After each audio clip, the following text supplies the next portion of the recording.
Hi, Tom. Whoops, I think you're muted, Tom. Hi. How's it going, Mary? Doing well. Did you put up the Port Authority agenda? No, that should have been Steve. Oh, okay. Hello. Hi, Steve. Where are you? Oh, you're not there because you put the agenda up. Should still be there.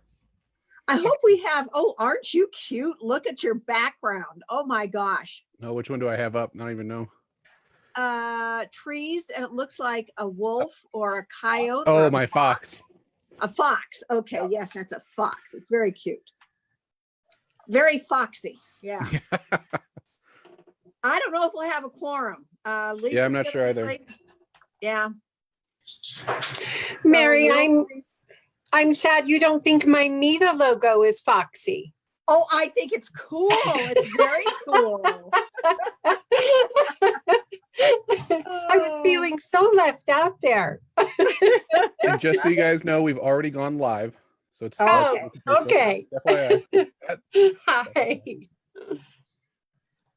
Well, we'll wait a few more minutes, I think, and see who all comes on. As I said, I'm not sure how many we're going to have. There's Melody. Yeah.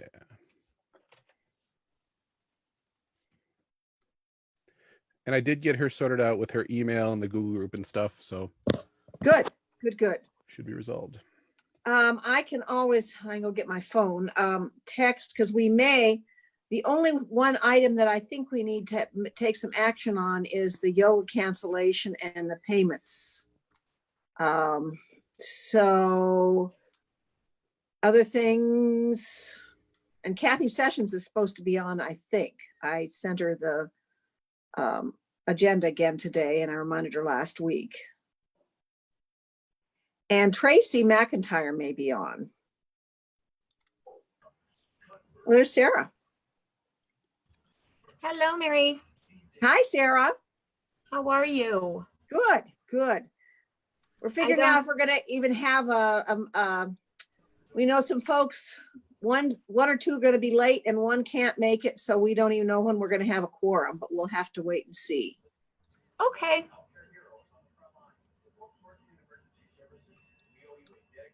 So we're just waiting a few minutes.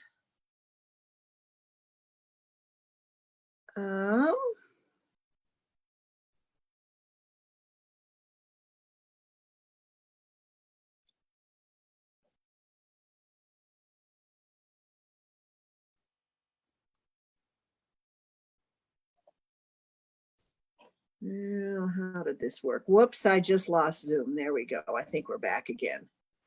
I'm on my iPad because my computer is dying. I've ordered another one, but it's not acting very, very well. Okay, let's see. Okay, we're about the same. Well, why don't we go ahead and start? Is that okay with everyone? We can kind of go through these things. I know Eliza's not going to be on. I do know that. So really, we can't approve minutes without a quorum. So we're going to wait for the minutes.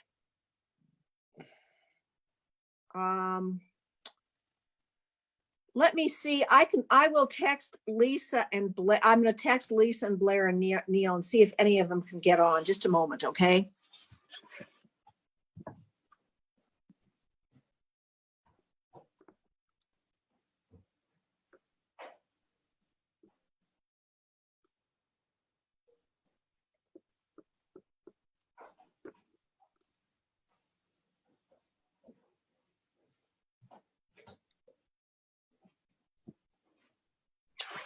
Okay.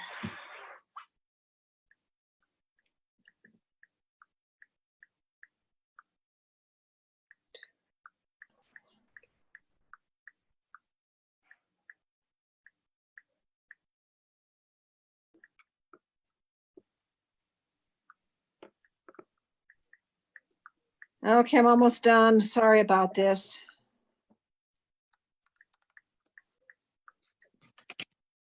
Okay. No problem, Mary. No problem. There we go. There we go. Okay. So onward and forward.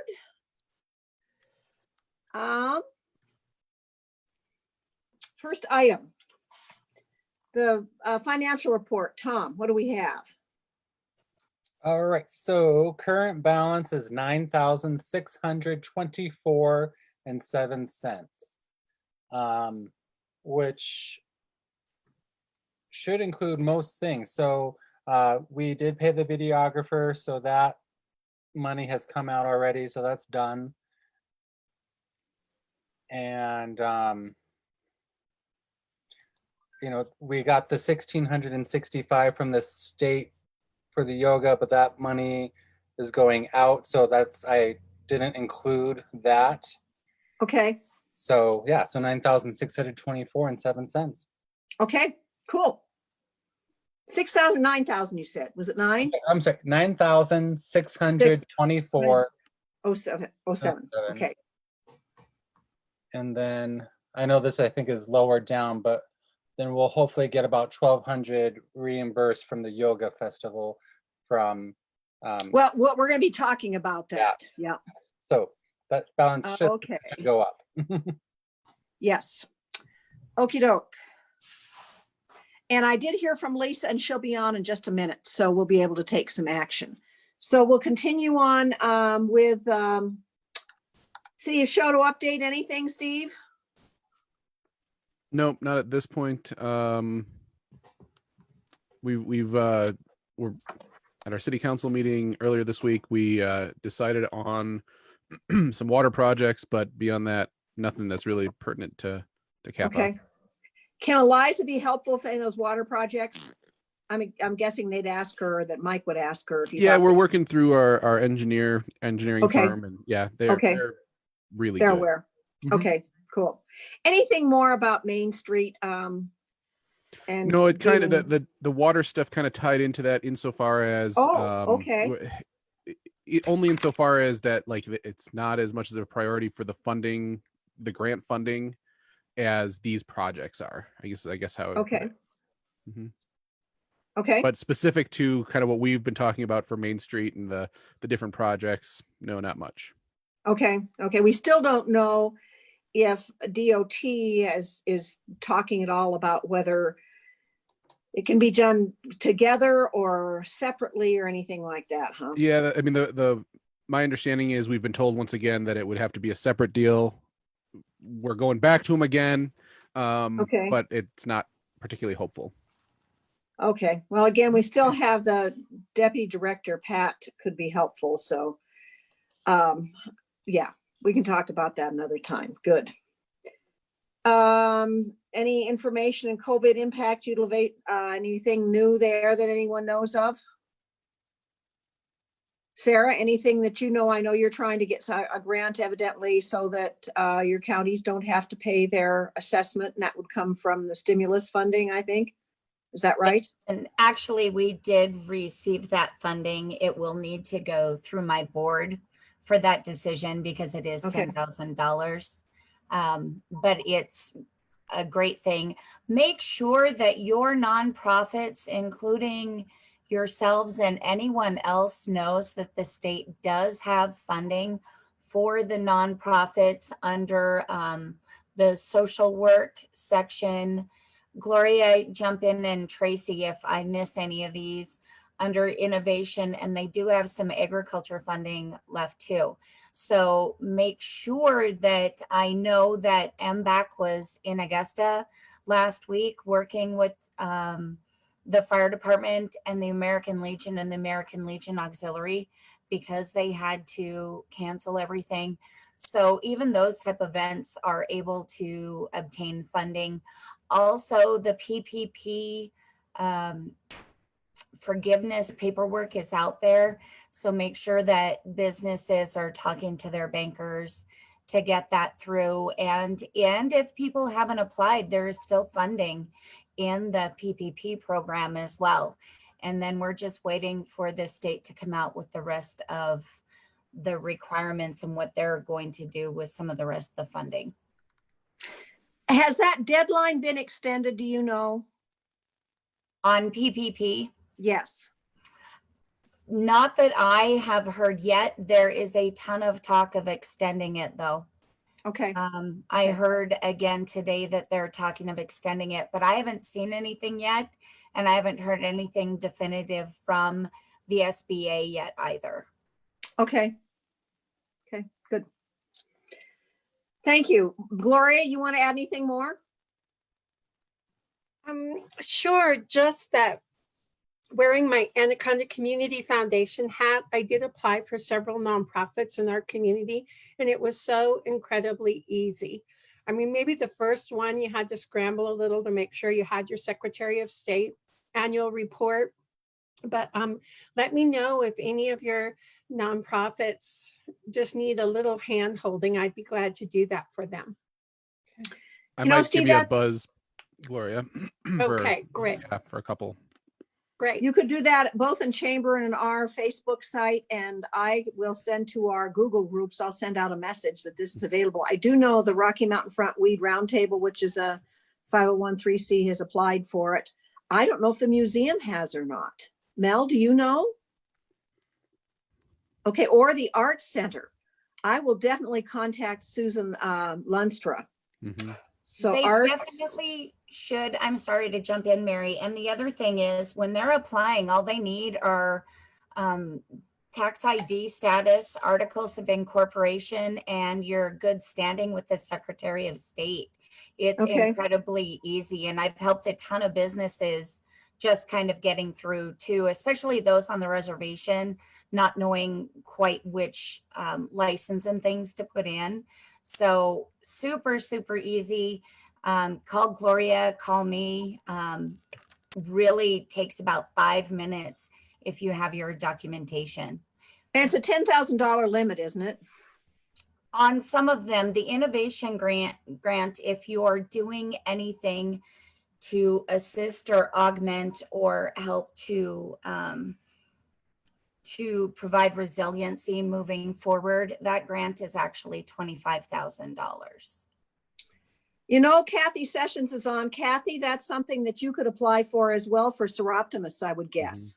I would think so too. I did not know about it. I know I looked into a I sent it number to of grants. Johnny when she messaged me last week or week before last. So she has it, has the links to that. Johnny can answer.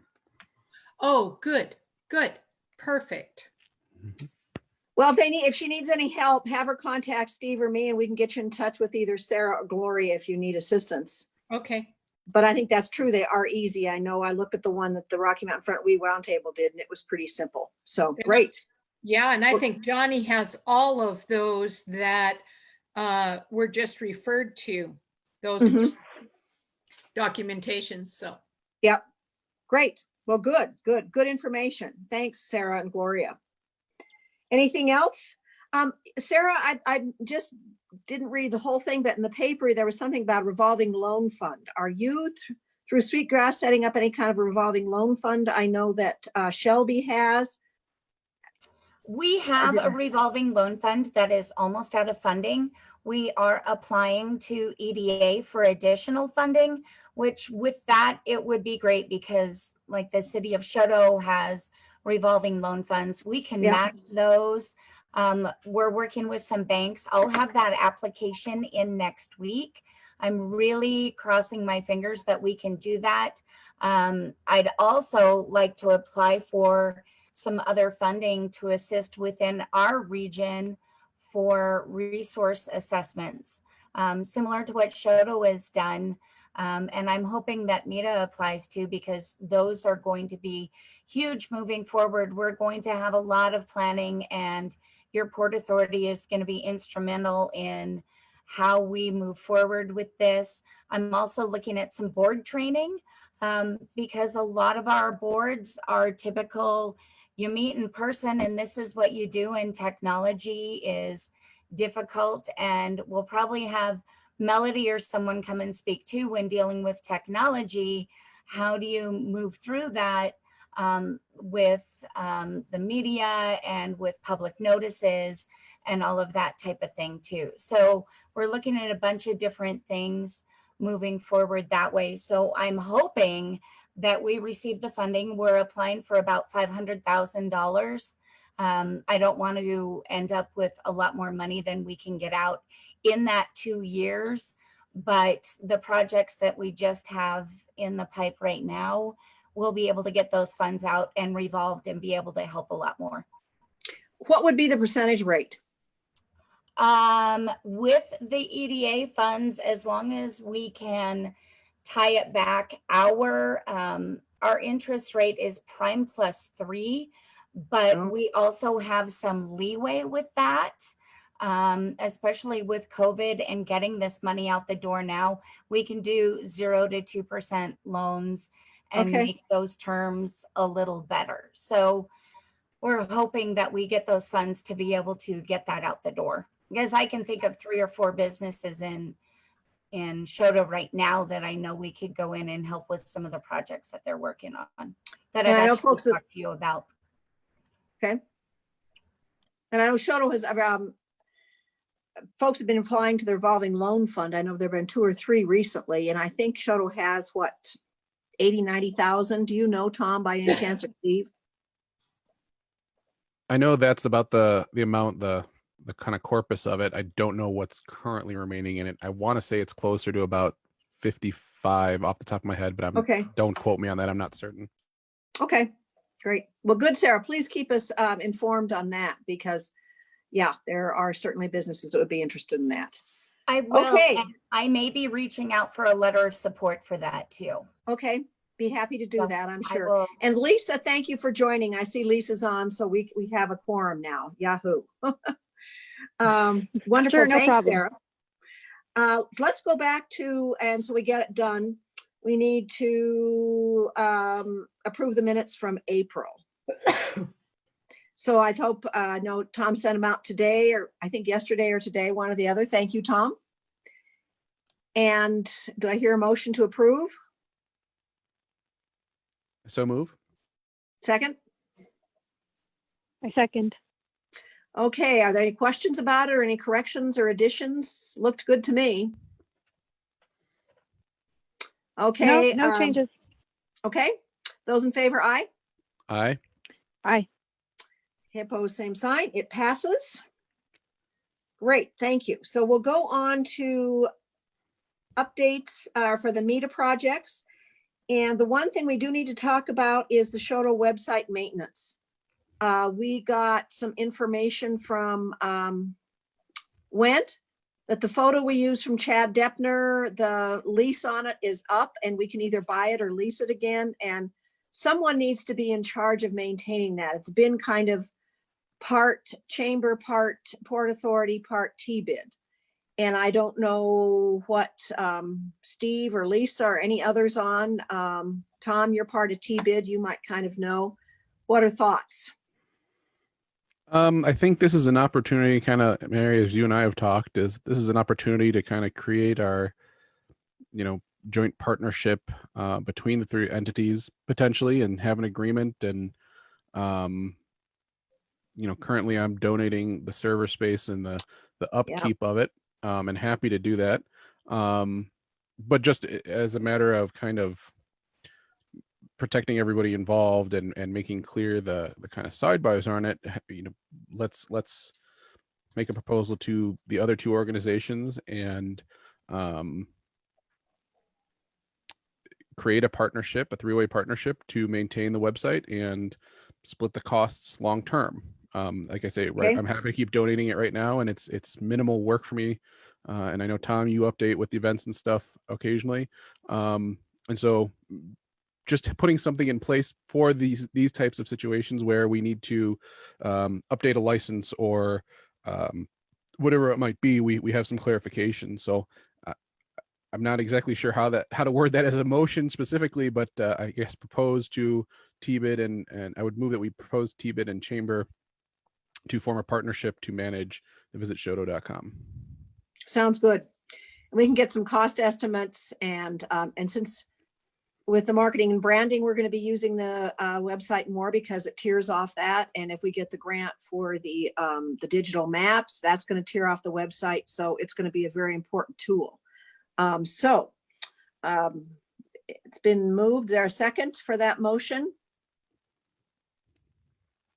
I second. Okay, any Jeez. questions from anyone? Thanks, Lisa. I'm glad we have. a Sorry, I quorum, was on Lisa. mute. I know you're fine, Lisa. Thank you for joining us. Appreciate it. So it's been moved and seconded that we reach out to TBID and Chamber, and I would be happy to write a letter. I'll send it to you guys first, inviting them, and we can then meet either representatives or Zoom or something like that, but hopefully fairly soon. And Steve, you can get some cost estimates. We have it for the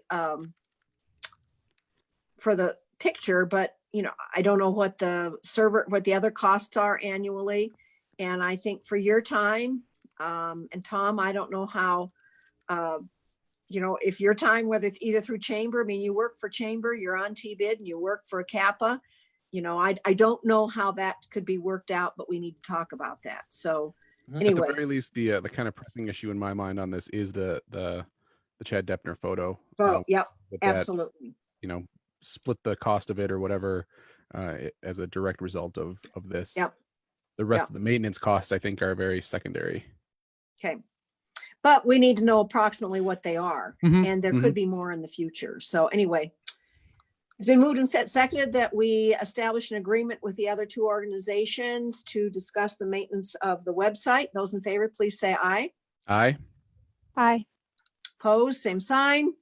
Motion carries. Good. I think that's a good one. So I'll try and get letter together here relatively soon and ship something off to them. Mary, I stepped out for just a second because Kalamazoo didn't show up at the law office, and he just showed up here, and I have to make arrangements for the cat to get home. But so we were talking about so I understand the motion, which I got in just on your vote. Kappa, TBID, and Chamber are going to work together to develop a website maintenance management plan.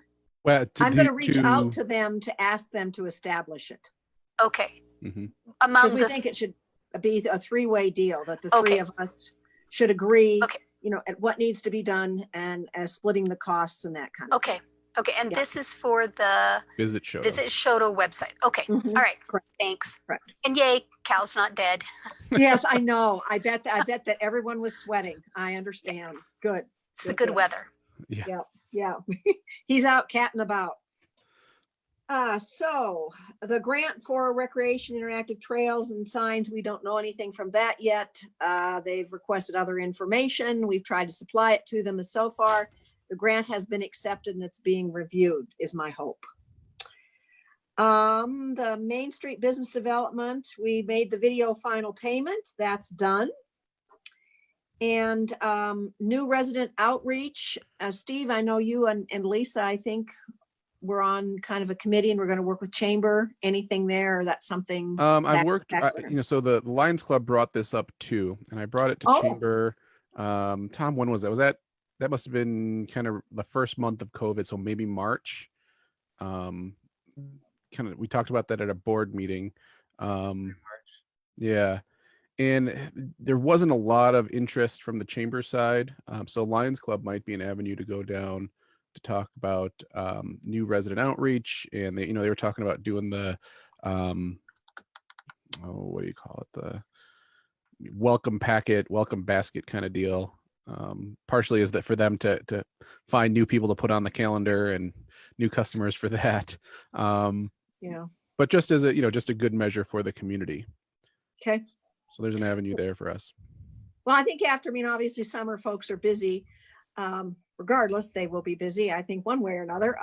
And so maybe in the fall, we can hopefully redo the community roundtable, and that can be something to bring to the community roundtable in the fall. And to the point of the new residents, a lot of data is showing that the work from home situation is not going to change. I think a lot of organizations are realizing how cheap it is to not have to supply an office to folks. And a lot of tech workers are finding that they can do stuff remotely pretty easily.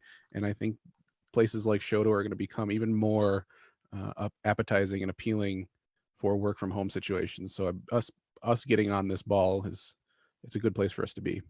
Yep, I think so too. I think so very much. And that video is a great tool. It really is.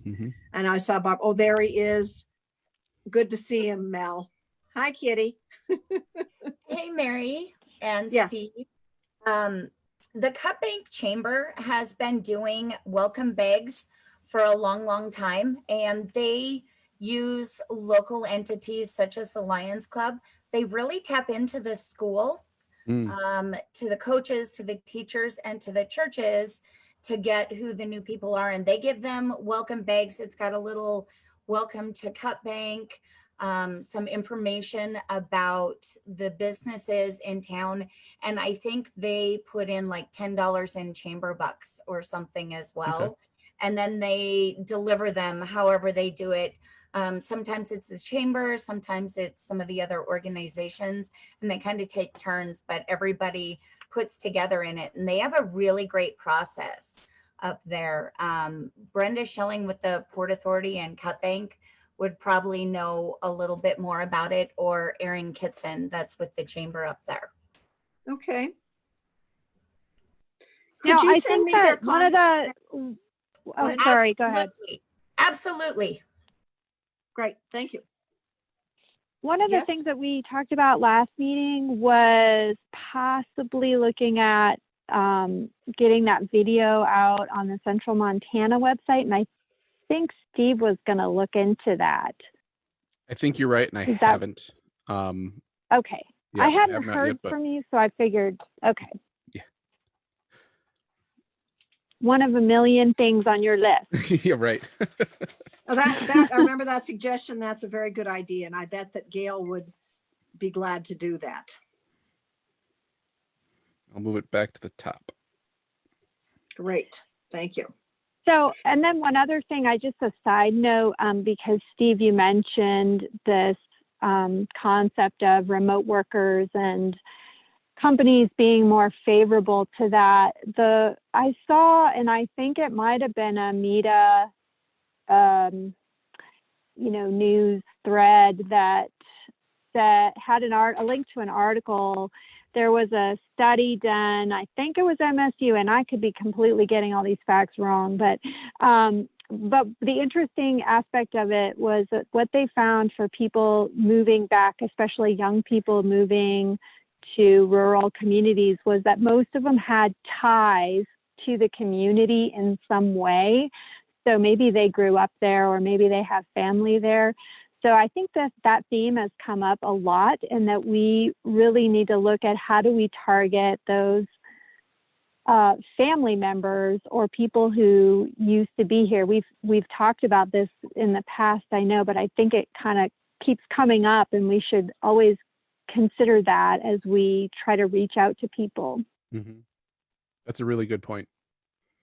Lisa, Definitely. it's Gloria. I know you're part of the Meta Remote Working Group, and Ann Booth is hoping to get the author of that article to join us possibly next Thursday for a working group call. So just a heads up, and I know you're in that group, so you'll get notice of it.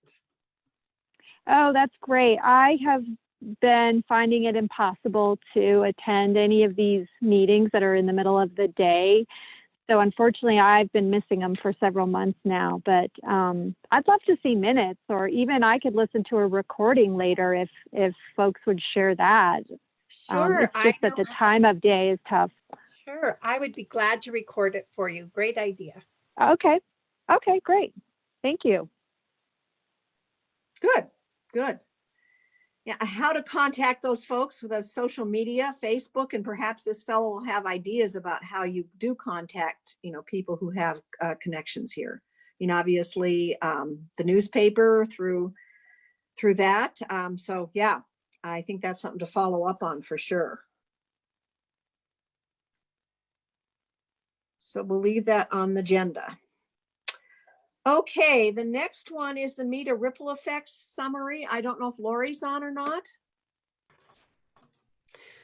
I was texting her repeatedly when we started because she wasn't on. Okay. And I didn't hear back from her. So I think something must have come up.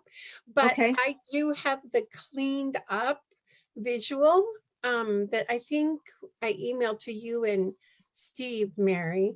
Yep. But what Lori does is put the data behind it and does a little kind of report summary. That's really Okay. cool. And so I don't have that, but Steve, if you would let me share my screen, I can show you all that graphic if you'd like. Great. Is that okay, Steve? Yep. Do you have the ability to right now? Yep. Okay, go ahead. Oh, nope, sorry. Nope. It says disabled.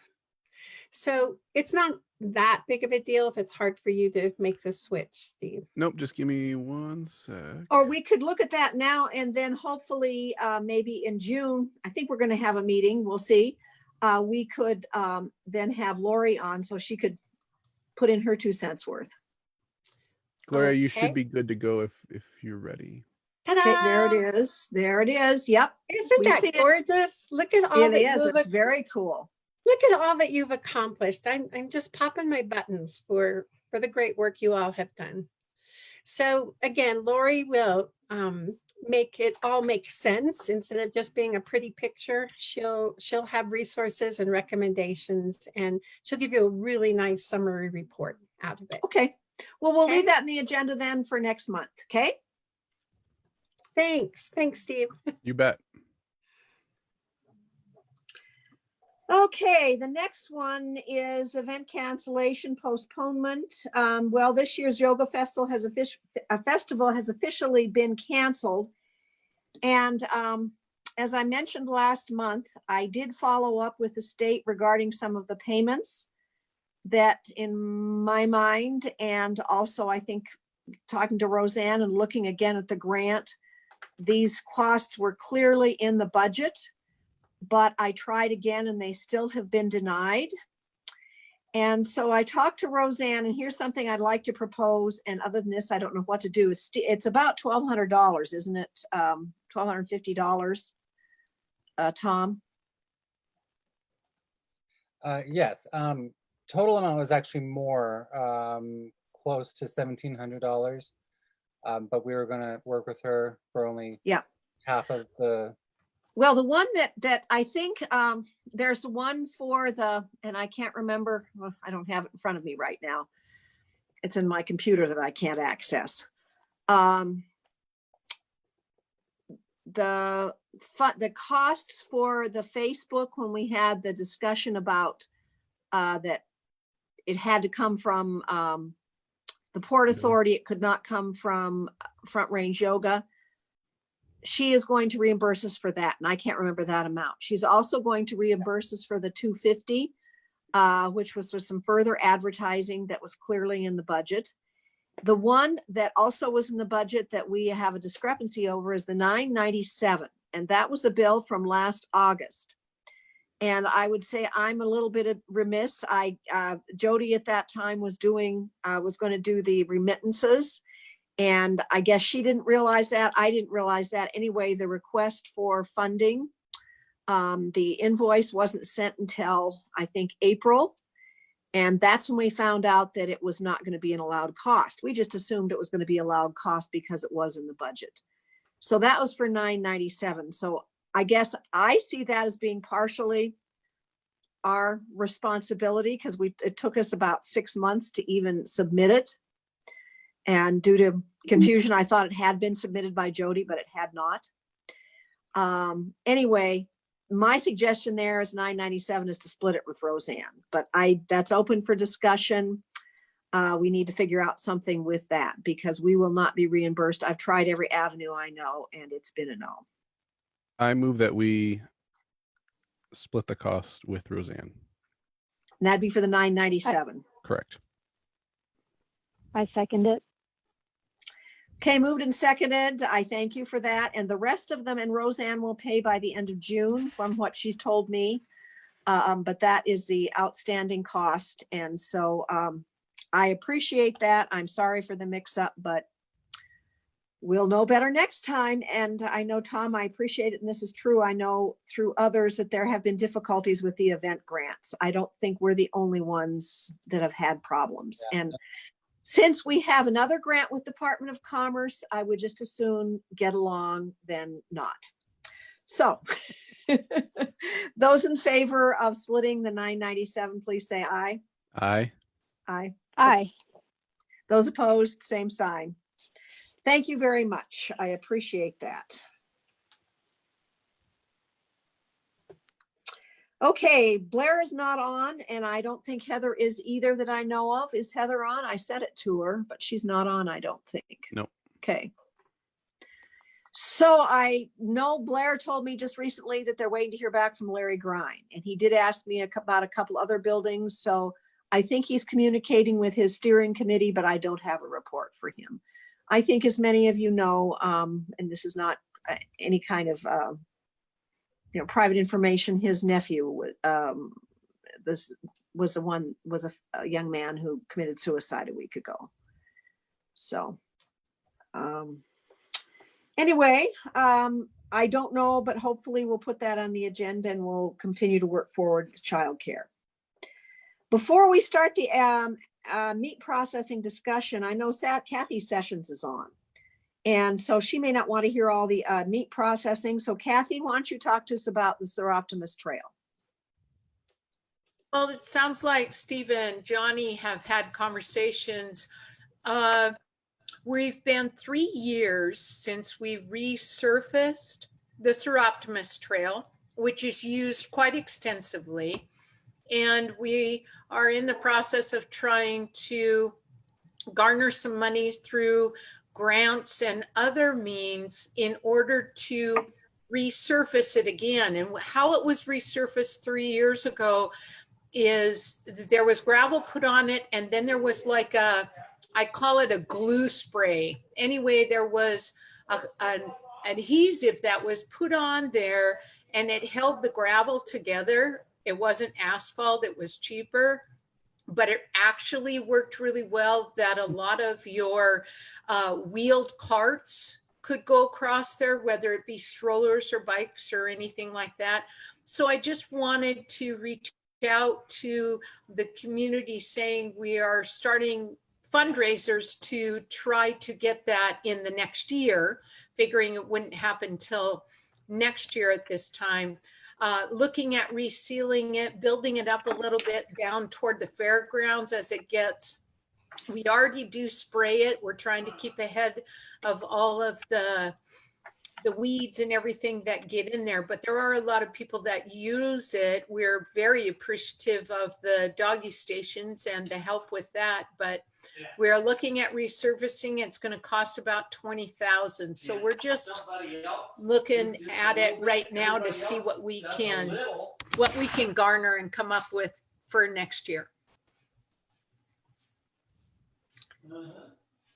And Kathy, do you know, have you applied for the RTP grants? I know there's another go round this fall, recreational trails grants.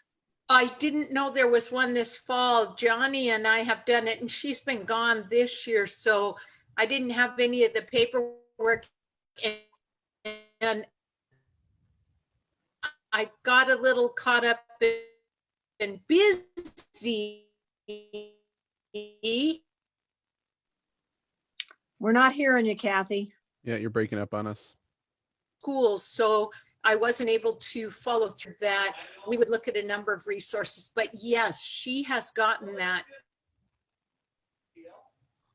Okay, because that would be something that I think would be helpful. I don't know. Of course, the revolving loan fund for Choteau has to be for a business, not an NGO, right? I'm sure. I'm talking to Tom and Steve, kind of.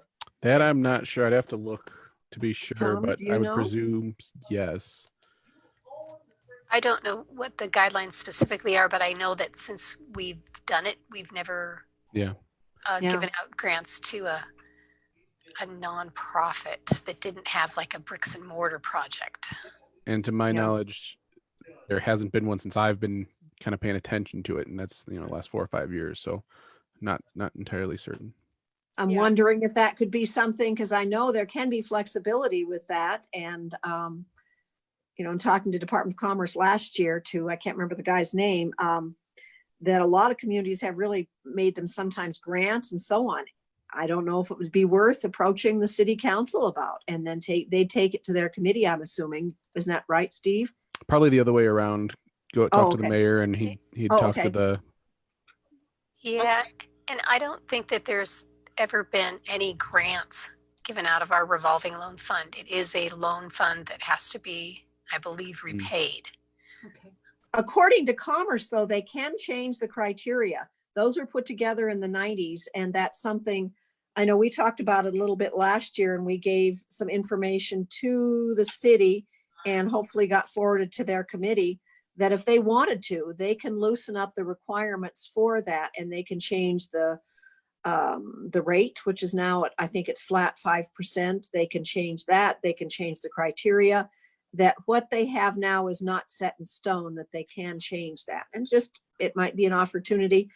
I think that Shelby, from what I understand, is be using their revolving loan fund with some other money for a COVID revolving loan fund. Now, how that's working, I'm not sure.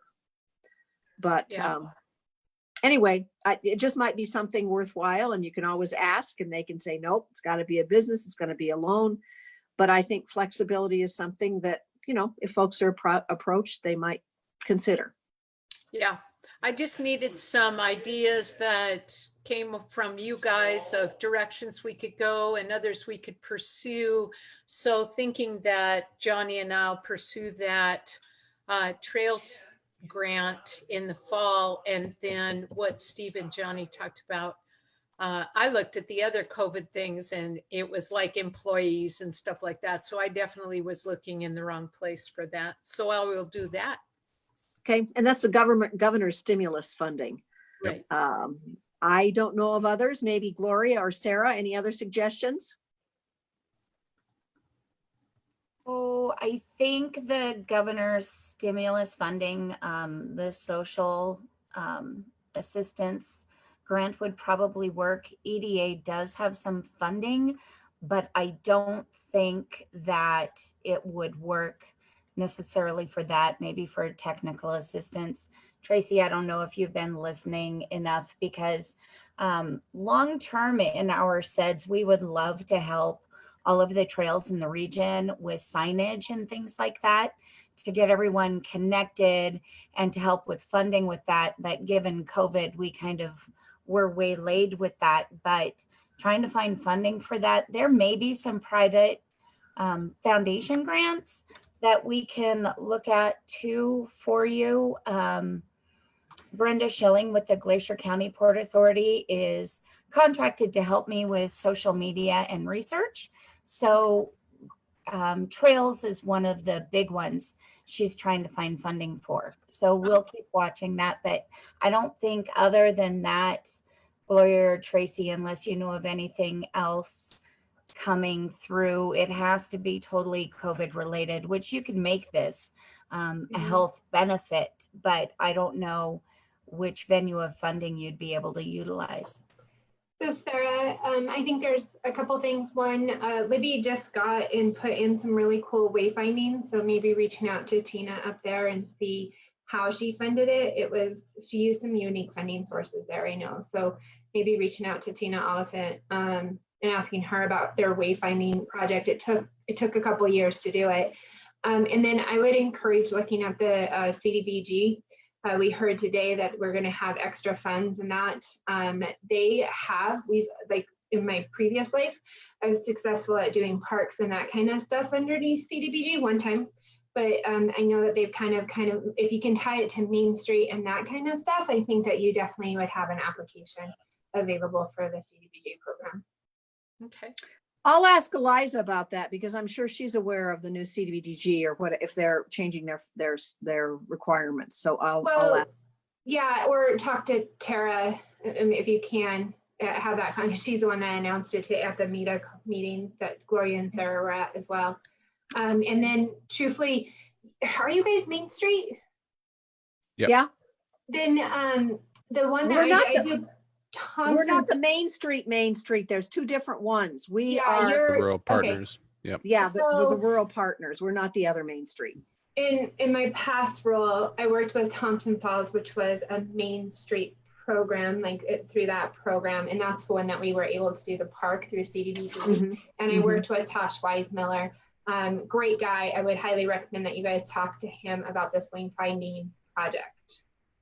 That's exactly it. And I believe that the city of Shelby and even Cut Bank may have gotten funding through not the Main Street Rural Pillar program, but the Main Street that's done through the chambers and things.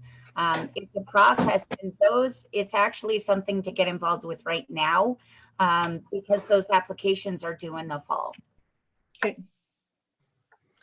I could just add that I know here in Anaconda, the Anaconda Community Foundation provided funding, match funding for our RTP grant.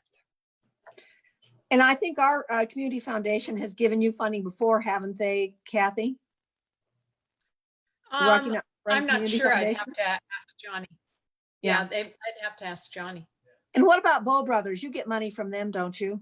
I believe we do. Okay, you could ask, you could write another grant to them. You know, they'll do it annually. Yeah, we could do that. I'll look into that. That's a good idea. You may want to also check out the Rebound in Montana that's going on through KRTV. Oh, that's right. That's a good one. Yeah, the Montana Community Foundation has donated, and a ton of others. And there may be a section through that would help with your local project too. Okay. Great. Well, thank you for all those suggestions. Yes, thank you very much. We'll get you some money somehow, some way. Great. And thank you. I appreciate that, letting me talk. You bet. Thanks for being on, Kathy. Okay. Bye-bye. Bye. Okay, the ag outreach. This was a spin-off from what we were talking about last time and how we were going to reach to ag. And I think, as we all know, the situation remains pretty challenging. And there has been some discussion with a lot of different organizations in meat processing. I think we've all seen the articles at the basically the big corporations have kind of a stranglehold on meat processing. And they're certainly having difficulties with COVID and closing down, and we're not seeing meat in the grocery stores and so on. Localized meat processing, many have closed over the last 20 years. And Steve and I have both just done some research. I know I talked to Blair a little bit about it.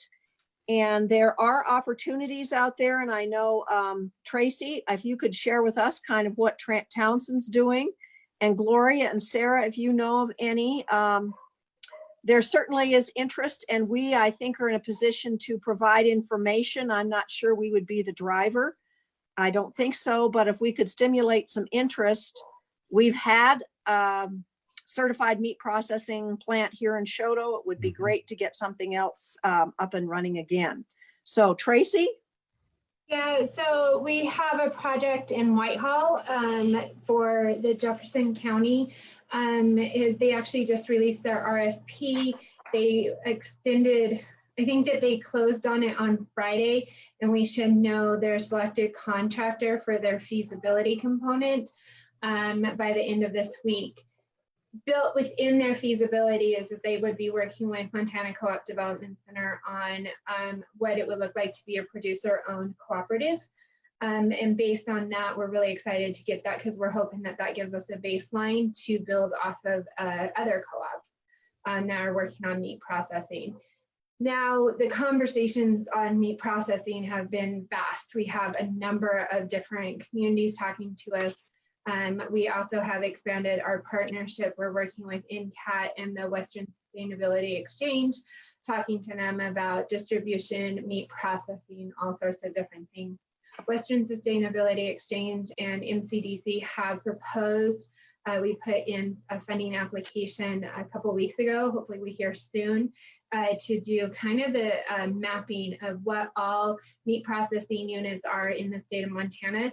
And then that includes all the sectors. So that's one thing, is that you kind of have to piecemeal it all together. We know that there's custom, we know that there's state, there's private, and then there's the USDA facilities, and how do they all interact, and understand what is the capacity currently, what is the room to grow within those meat processors already available. Meg O'Leary's been doing some research on that, so we hope that we can pull her into the project some, and then move forward with, is the cooperative, are we looking at a statewide cooperative with multiple layers of processing centers that could also expand and support the current processing centers, or are we looking at regional ones, kind of like what Jefferson's looking at? So that's kind of where we're at. In the meantime, individual groups are definitely popping up and having their initial conversations with us about setting up their own cooperative movement. Thank you, Tracy. And it was Steve and I visited with Tracy a couple of weeks ago, and that was very helpful. And since then, I have reached out to Meg O'Leary. She's contacted me and may even be able to be on our, if not in person, but to be on our meeting next month. Yeah. And she's contracted with an engineering firm and is interested in helping and gaining information. So that's another. Sarah, have you been working in some things? I actually put together a Facebook group for entities that are looking to sell products across the state and those looking to purchase. I'm not monitoring it, so to speak, because there are so many larger and more private entities that they can't publish and they can't market because of the guidelines with USDA and the state, which is why we heard our congressional saying they were asking for those rules to be lifted. You can sell one-on-one, but you can't market and sell. So that Facebook page is out there right now. I had heard a few weeks ago, I was listening to a town hall meeting with one of our congressionals, and it was a gentleman from Lewistown who had been a part of the cooperative that was in Minnesota probably 30, 40 years ago, until the big packers came in and dropped their prices so low they put them out of business. So the antitrust issue and that investigation on a federal level is huge, in conjunction to what Tracy is doing, because we have a lot of very small processors. I have someone that's communicating with me again about putting something in Benton again. On the larger level, the big problem is the USDA inspections, but the bigger issue is just getting out there who's selling and who's looking to buy. I just threw it out there on Facebook. I guess it's probably been a month ago, Tracy, right? Yeah, roughly. Yeah, I was kind of dared to do this. I had 15 people contact me through Messenger about it. It just spread like wildfire. So it's Foot to Freezer right now. It's a Facebook page. It's private, but it's open to anyone. So if you know of people who are selling, tell them to put it up there. I actually had a couple messages from friends of mine out of state today that were watching and wanting to buy. So in regards to marketing and connecting, that's what I'm working on. We're looking at doing a map as well as soon as we kind of get through this a little more, but totally interested in helping Tracy in what she wants to do. And I do have someone that's interested in rendering as well, because that is a problem when you have processing, is what do you do with the rendering and those downers that can't be sold and things. So I have someone interested in possibly doing some dog food and things like that. So I think if we can all come together and get on the same page and have these conversations, we'll all get a lot farther. So this is great that you're doing this. Yeah. Go ahead. Go ahead. I was just gonna kind of add in there.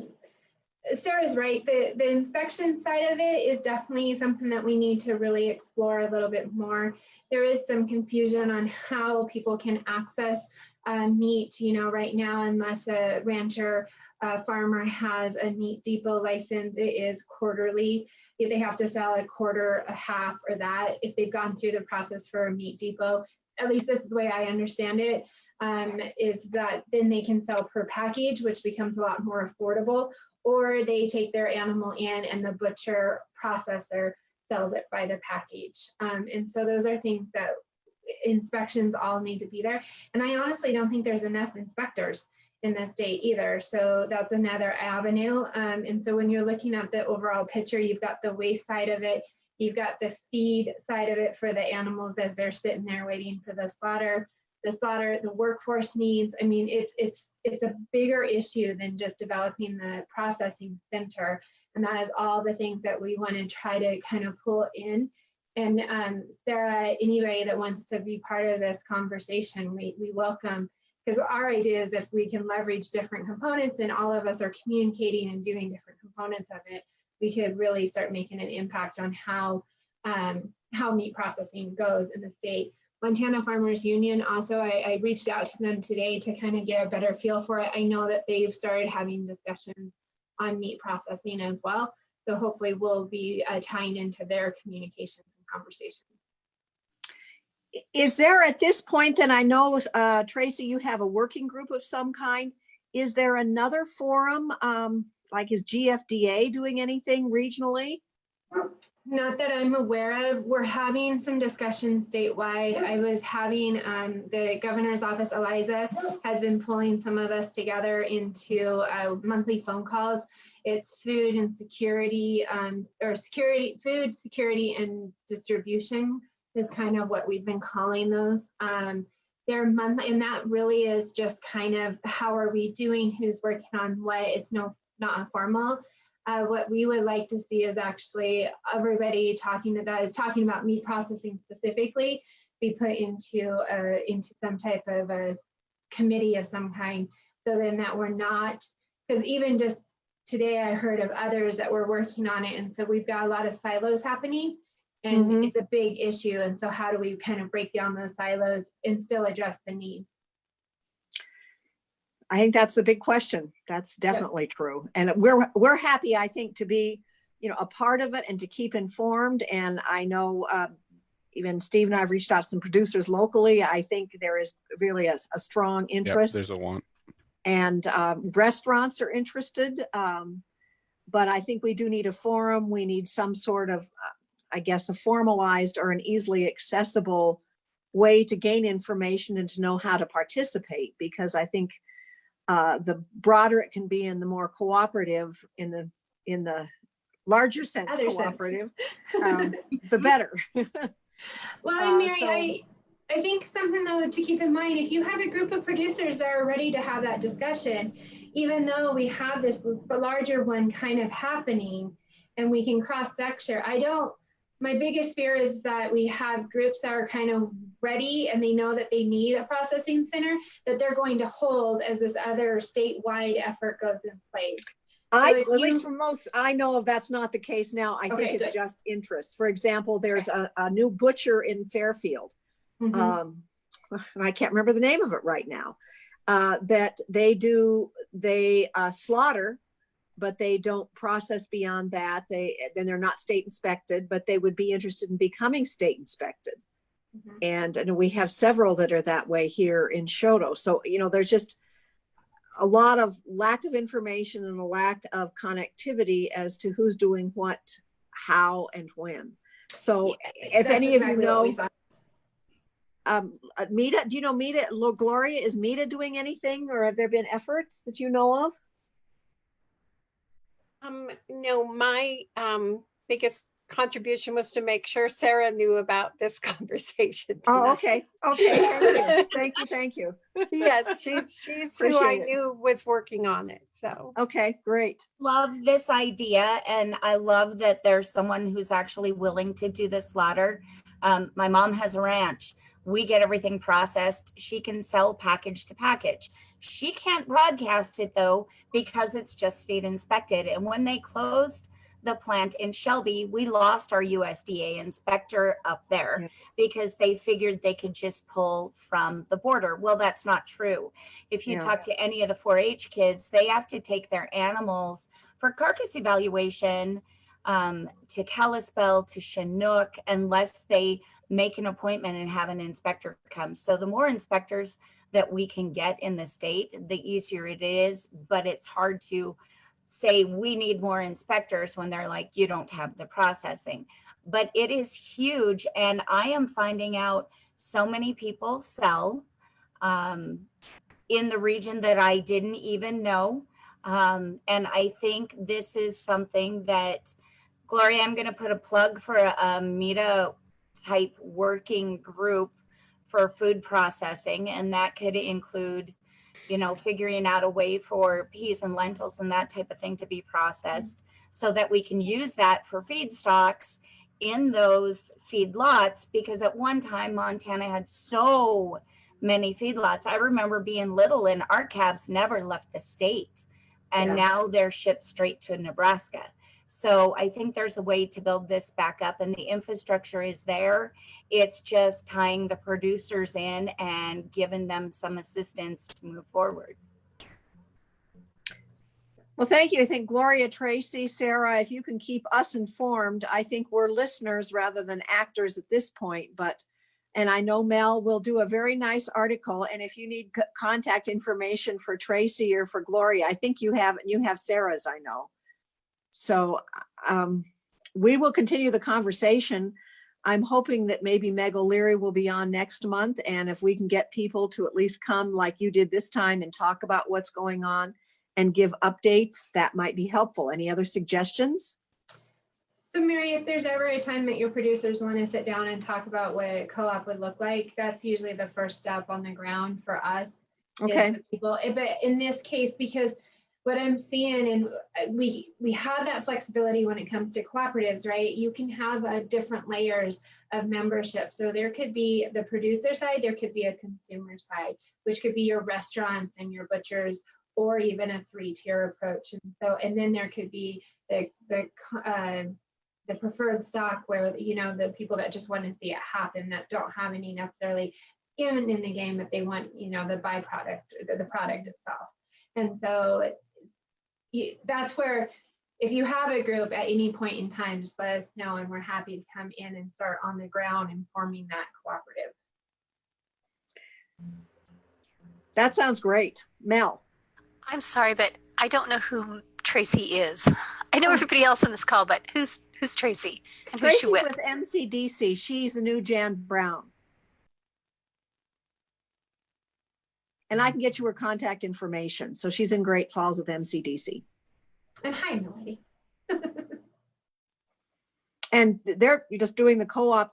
And I think our feeling, I don't know anyone's feelings, but a co-op is one avenue, partnerships, you know, there are a lot of different structures that could be utilized.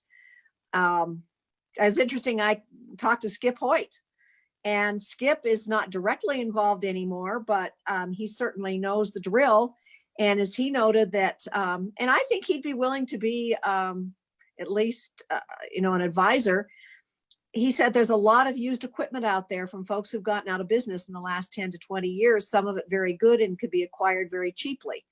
So I think there are different avenues to take, and there's certainly knowledgeable people around, but it's just finding that core group and finding sort of the drivers to move forward with this, whether it's locally, regionally, or statewide. So we're happy to stay in the loop. Absolutely. Sarah, Lisa, Steve, Lisa, any comments? Comments. You know, I know that we're very focused on beef here in Montana, but I think all of us have also seen the effects on pork and poultry. Wild game is also really tough to get processed in this state, and we have a lot of, you know, outfitters or even private hunters that need to get that, and there's a lot of regulations around it that make it difficult. So that's just other areas to just keep in mind as you're talking to people. Yeah, and Lisa, it's something to know. The studies that we're doing down in Jefferson is all species. It includes buffalo, pork, except for poultry. Poultry is separate. We do have a Montana poultry cooperative in Hamilton. I just murdered that that's not exactly their name, but they're in Hamilton, and it's a poultry processing center that was done as a cooperative a few years back, and that's in Hamilton. So there is a model on that one side. This is not a new concept by any means of doing processing through cooperatives. So. And that, I think, is the only Awesome. poultry processor that you can actually get into in this state. Lisa, the Facebook page I started isn't just for beef. Otherwise, I would have been Yeah. able to say like hoof, but I had to put foot to freezer instead. But Okay. I think the first post was a friend of mine that raises pigs. They're processing pork, and they've taken such a hit, and so has the lamb industry. And I think that the more we can do, I actually know some processors that only open during hunting season and only process wild game, but like we already have our reservation in just in case we get something. And that's in Augusta. And that's the only time Allen's open up at their wild game processing. They do an amazing job, but we need 15 more of them in each of our communities to help do that. And the shift from wildlife to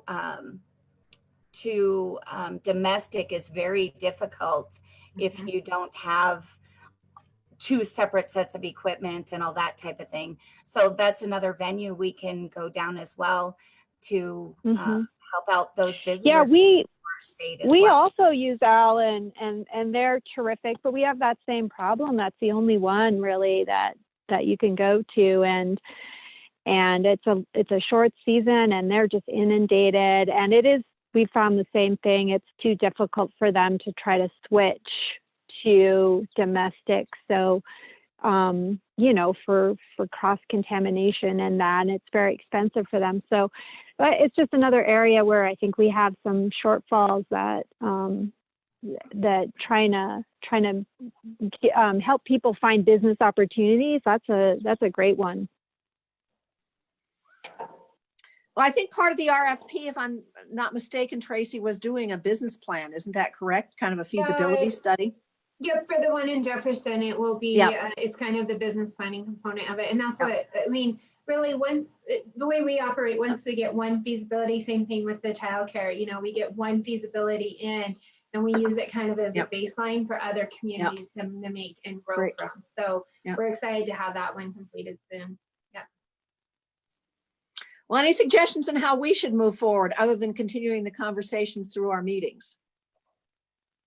Steve, Lisa, Mel?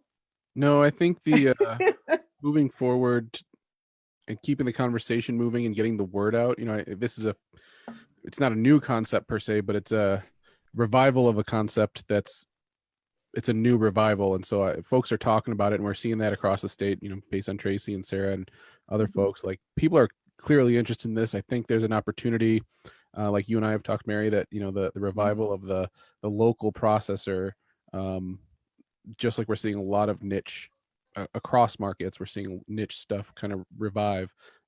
Just keeping that conversation moving forward and getting the word out that stuff is happening. If people want to get involved, come talk to us. Well, and maybe in the fall, or once they have the feasibility study done with Jefferson and it can be shared, is that we do host a roundtable discussion of some sort. I think we could do that. Mel?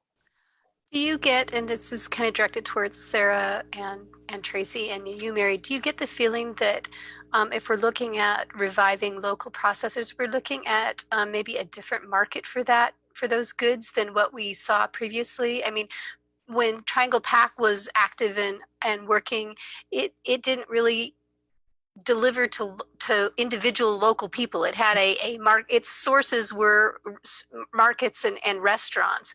Whereas it seems like what I'm hearing from Facebook chatter is that these are people that want to be able to go to a local processor and have a tenth of an animal's worth of hamburger or something from them. So are you seeing, I guess, maybe a different market for a local meat processor than maybe like what Triangle Pack was?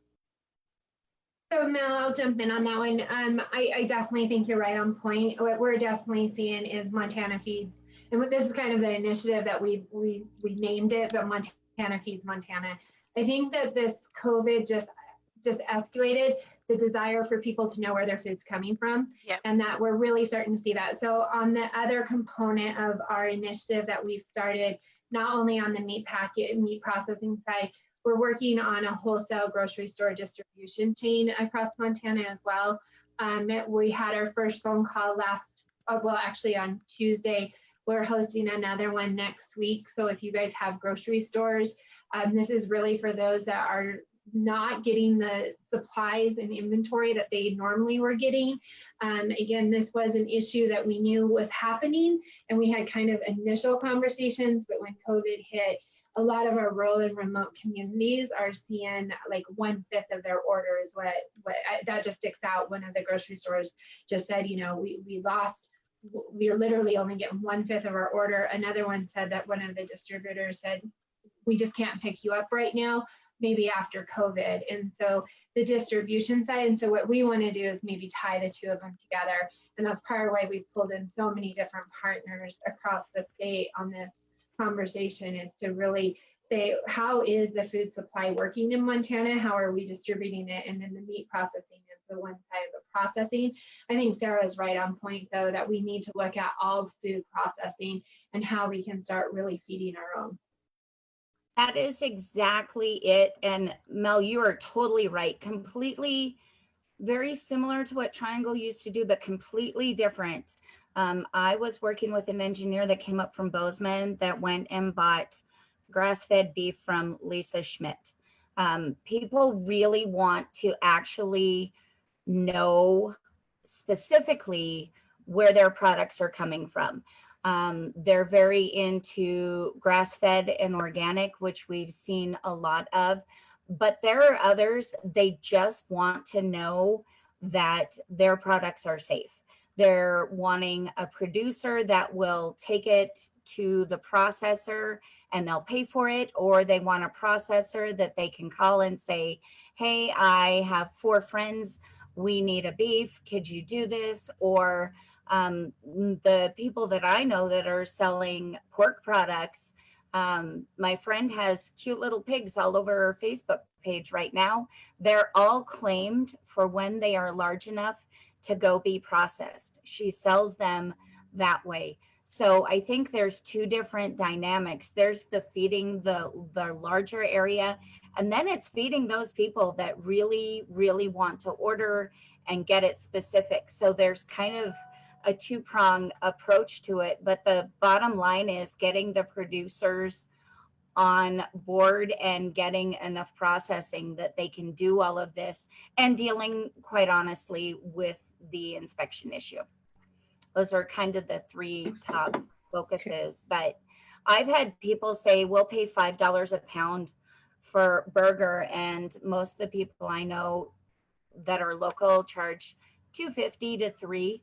So they're getting better product, and they're not paying nearly as much because the markup isn't there either. I'm just saying, Sam's Club right now for 80% ground beef is $4.98. Oh, so, my heavens. Yep. So for just speaking for the consumers, we eat a lot of protein in our household, and if I'm going to pay $5 a pound for 80% ground beef, I'd rather buy it from someone I know than going all the way to Great Falls to buy it. Well, go to my Facebook page, because I have gotten quite a few comments from people that are putting their stuff out there in the region. So yep. We sell our hamburger back home in Eureka at $5 a pound. We went that way a while back, and people clamor over it. It's partly because of the leanness and the way that we raise our animals and stuff. So I think that's where you're going to see. I think that kind of package deal is going to really become a forefront on the meat side for any rancher and consumer driver. Mary, one thing, if you guys have grocery stores in your region, and same Sarah, we know that Valir has reached out to us. They're on the list, but if you guys have any grocery stores that we need to be reaching out to, please let us know and we'll get them on the list and invited over. Next call is Tuesday, I believe. Tracy, I can send you a list. And then there are a few like Von Meats and places like that that would probably be interested in participating as well, because they do the processing and sale side too. Okay, yep. And our Tracy, grocery store now is, it's Choteau, Fairfield, and Lincoln, I think, are the 3 stores that. actually, it's 4, Mary. It's Oh, Choteau, 4. Fairfield, Lincoln, and Stanford. And they're Oh, Stanford. all owned Okay. by Ron and Lori Aaron Berry, who own the Lincoln grocery store. And Okay. they are a very top-down management company. So I wouldn't bother reaching out to any of the individual stores. I would reach out to Ron and Lori. If you guys can get us that contact info, we'll definitely reach out to them. What we saw is those that have kind of the collaboration already, like 3 or 4 grocery stores, they're not seeing as much need as the single store in the more remote communities. But we're still reaching out. Yeah, those 4 stores told us they used to run us a flyer with us every week, a grocery store insert. They haven't done that since mid-February because they told us that they can't get enough product to stock the store to have in stock what those flyers say they do. So I guess I know they're having some kind of supply issues. Okay. Yeah, if you guys can get us their contact, I'll have Marilyn reach out to them and we'll get them on the phone. And you have their contact, Mel? Yeah, I think I have a cell phone number for Lori. Okay, great. Because I certainly don't. Well, good conversation. Any others? And we'll put it in the agenda again next month. And any updates that Sarah, Gloria, or Tracy have, please let me know. And we may try and get Meg O'Leary on next month. Great. So we'll continue the conversation. Wonderful. Well, thank you all for participating in that. We will meet in June. I hope we may meet in person, we may be Zoom, I'm not sure which, but we do have officer elections. And we will continue the discussion on meat processing and have childcare and any other updates. And then we'll take a vacation in July and August and probably meet again in September. Correct, Steve, Lisa? I think that's about right. That sounds good to me. Yep. Lisa, that okay with you? Yeah, I think that's great. Okay, so it'll be June 25th. Any public comment? I do believe our annual meeting will be June 24th at the Cozy Corner in Fairfield. We shouldn't have too many people. We should be able to socially distance and have kind of an overview of what we have done for the last year. I think it'll be at 12:30, and Mary, I'll send you that information. Okay, great. Depending on COVID stuff, but we'll have lunch and see Ken and the family and visit Fairfield this time. Good, thank you. Keep up the great work, Choteau. Yeah, great job, guys. And thanks for the invite. Well, thank you all. And we'll make sure that you have the invitation for again next month if you'd like to participate. So a motion to adjourn. So moved. I second. Thank you. So everyone's Thanks, everyone. Thanks, everyone. Thank you. Thank you, Lisa, for coming on. Appreciate it. Yeah, Bye-bye. thanks. Everyone.